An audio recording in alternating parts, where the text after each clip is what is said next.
This is the first in a series of payroll videos. This is payroll number 1, principles and registration, and this is part of the tax processes for businesses unit at level 3. So payroll principles: all employers have a duty to deduct income tax and national insurance contributions from their employees' pay. So this is done, you've probably heard of, with a PAYE, pay as you earn system, which means that the income tax and national insurance that an employee owes is deducted at source and paid directly over to HMRC by the employer on their behalf. So a few rules around registration with HMRC. Registration is required if you have at least one employee.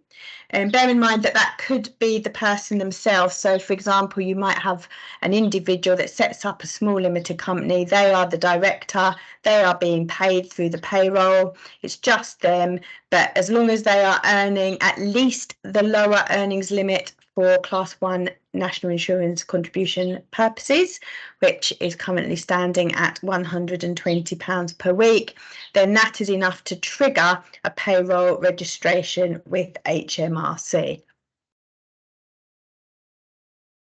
The employer must register before making the first payment to the employee, but it can't be more than 2 months before that first planned payment. The reason for that is things could just change and then it's a bit of a palaver.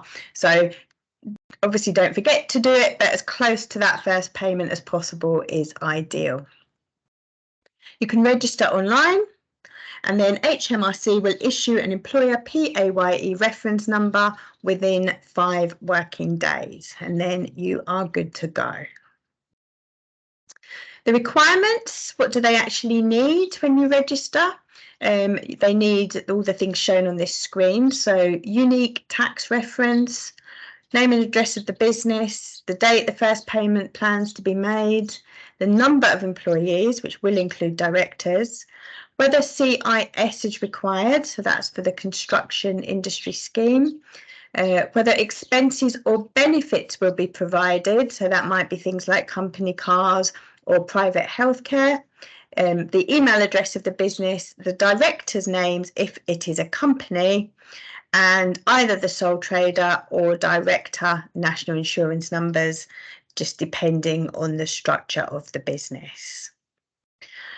Key thing to note: you are going to have reference material provided during this exam. So here is an extract from section number 23 that shows you the requirements for registering for PAYE.